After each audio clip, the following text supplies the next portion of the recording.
Bismillah, alhamdulillah, wassalatu wassalam ala rasulillah.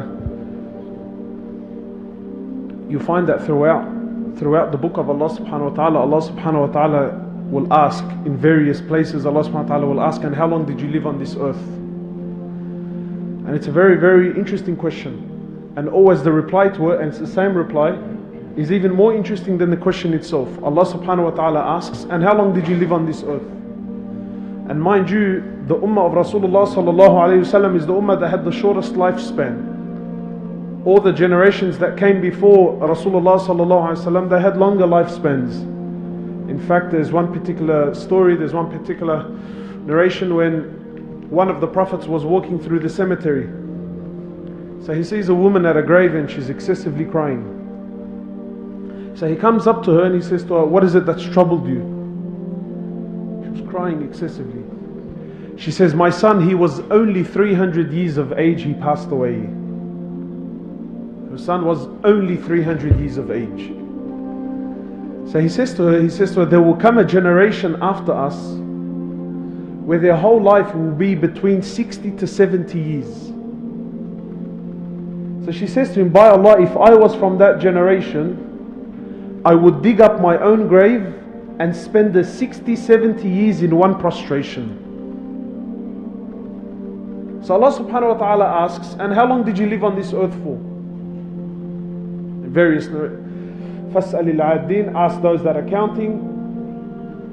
They say, you and I will say, when Allah, you see, because now you need to understand where it comes from. You and I, when we look at our lives now, what is it that you and I are thinking? You know, I was speaking to a man that's gone completely grey. A man that's gone completely grey. And he's quite old in age. Shuhaj, Shuhaj is like a... if you're Lebanese, you understand exactly where it's coming from. You know, it's like, so what do you reckon? And well, I'm still thinking about getting married. Right? Nobody, and this is natural, nobody likes to feel like he's getting old. Nobody likes to feel like he's getting old. Some people, if you say he's old, it's actually an insult towards him. So this idea of growing old, nobody likes. And this is natural. It's not like to say it's good or bad or you're evil. No one likes to get old. No one likes the idea of me reaching an age where I can't walk properly, I can't. No. Everyone likes to think of himself that I still have strength. And many of us, most of us now, when you look at our dreams and our ambitions, it's way, way, way ahead. I had a brother once say to me, he's preparing, he's thinking about his future. This was about investing money and he asked me, "Brother, what's going to happen to me when I'm 80 years of age?" He's thinking about investing money for when he's 80 years of age. He was only about 22. I said to him, "Wow, because he was concerned about his financial situation about when he's 80. So he's trying to tell me that a smart man will invest now and do this and do that. Anyway, it's not my topic. But he was concerned about what's going to happen to him financially when he's 80 years of age. And he was only about 20, 22 at the time.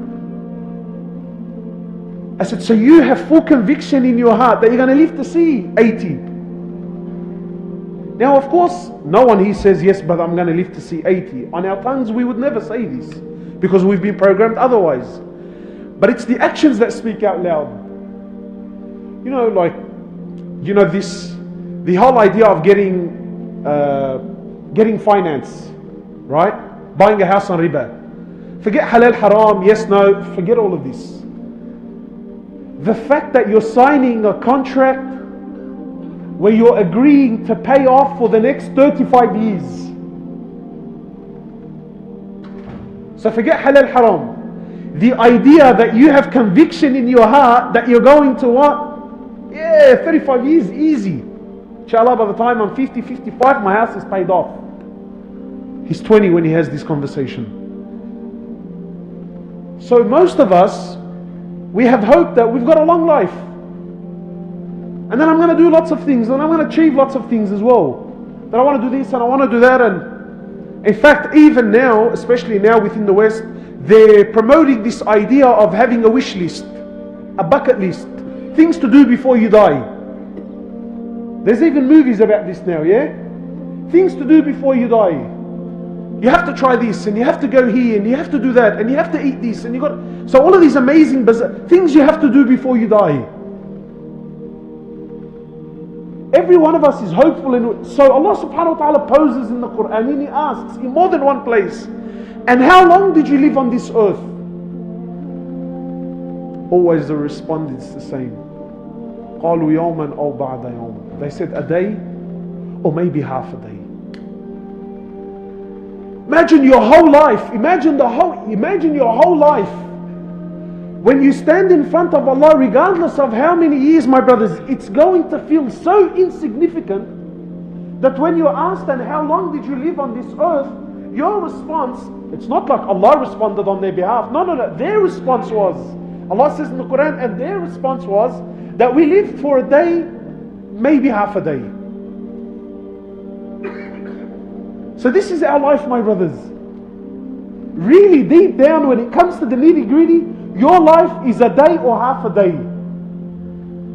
You may be 50, you may be 40, you may be 30, you may be 70 years of age. But in truth, because the Quran is haqq, the reality of all of your time is what? Is a day or half a day. So the question is how will you spend that day or half a day? You know, one of the really interesting things about death is death puts everything in perspective. Death is a very unique topic. Death can sometimes be, come on, timing, now's not the time. So death can be one of those ones, you know.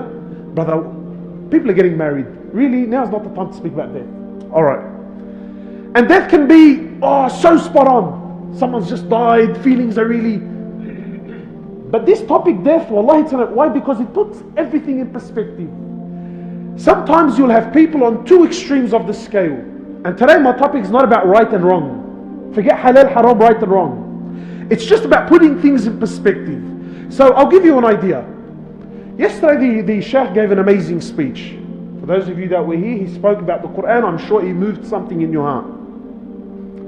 Sometimes you watch these kids, you know, for 2 years, 3 years, they're sitting there and they're nodding their head. And sometimes you can't help but feel in your heart that, wallahi haram, bro.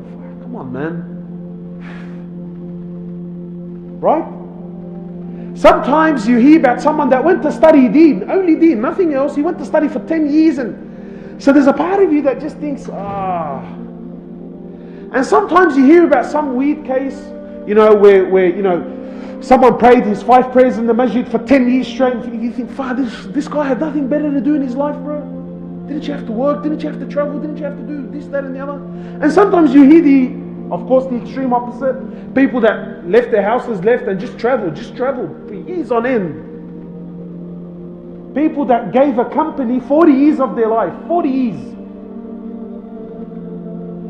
So regardless of how you feel about this, when you think about death, it puts everything in perspective. Sometimes I've had conversations with people where they tell me, bro, wallahi, this is too much. If deen, relax, man. Lighten up a bit, cuz. Well, yes, that's right. Yani, in certain aspects, you're right.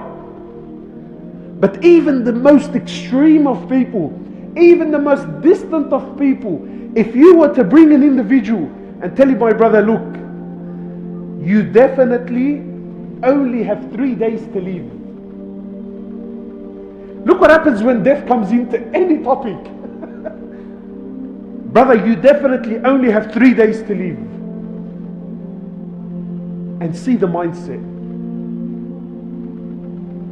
You know, sometimes you have to give some sort of targheeb, yani some motivation to get people to read Quran and to do this, that and the other, right? But wallahi, if a non-Muslim doctor, let's say a non-Muslim doctor, you went in there, may Allah subhanahu wa ta'ala protect us and preserve us all and give us a long, good, healthy life, right? But let's say, for instance, you went to some doctor and he said to you, look, we've looked at all the x-rays, we've looked at all of your reports. My friend, you definitely have some sort of illness. You'll be gone within a week. Not a single one of us here needs any sort of motivation. Wallahi, if you had yaqeen in your heart that you're definitely only going to live for 1 more week, I ask you by Allah, would anyone here go to work? And again, it's not right or wrong. I'm not saying, would anyone here go to work? Would you go fishing? It's not haram. Is it haram to go to work? Wallahi, it's not haram. It's haram to go fishing? It's not haram. But look how when death comes in, look at what it does to the mindset. Death puts everything in perspective. And that's why the Prophet of Allah in the Sahih Hadith, he says, "Akfiru, increase, remember death much, remember it lots." Because what does it do? It always brings you back. You know, it's like you pull in the reins, you jump on the brakes. Death always puts everything in perspective. And this idea of, my brothers, that, well, what do you mean 50, 60 years and when I stand in front of Allah it's only a day or half a day? Don't think of akhirah. In this dunya I can prove it to you. From last Ramadan, the last year, what can you remember of it? Grab a pen and paper, write down, what can you remember? How much, wallahi, how much can you jot down? A page? 2 pages? One complete year, how much can you write down? Think about the last 10 years of your life. Lahadhat, wallahi, moments. Really, memory, moments. Key issues. And when you die and you stand in front of Allah, your whole life will go in front of you like a flash. And that's why, my brothers, when this question comes up in the Quran, that how long did you live? Ask yourself, if all I have is a day or half a day, how will I spend this day or half a day? Because really, if you break down how much we worship Allah, if you really break it down, it's not much. It's really not much. Now, unfortunately, I know this is a little bit difficult for some people to swallow, but just bear with me. Some of us give the toilet, the bathroom, more time in a day than what we give the Quran.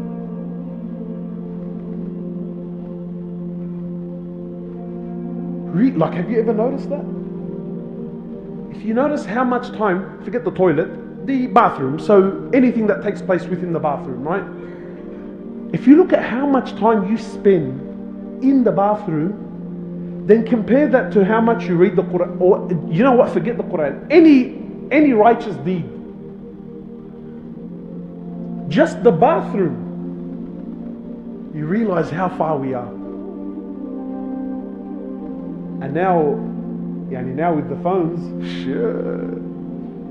I know people that went in to do a number 2. You got a knock. Hey, you still awake? You still alive? Because now we combine. Look, I'm sitting, cuz anyway. Let me check up this and let me check up that. Let me buy and sell this and let me do this. Time. So much time is wasted. So my brothers, wallahi, just a really, every time I hear this verse, it always makes me think, day or half a day, that's bottom line, that's really what your life is. SubhanAllah, you know what the ulama say? They say an amazing statement. They say that when a baby is born, you make adhan in his ear, right? Adhan but no iqamah. And then when you die, there's an iqamah but no adhan. When you die and the janazah prayer takes place, there's an announcement but there's not an adhan for the prayer. So they say really your whole life is between adhan and iqamah. That's really the bottom line. قالوا يوما أو بعض يوم. So ask yourself, how will I present this day or half a day in front of Allah? We ask Allah subhanahu wa ta'ala to bless us, to give us the understanding.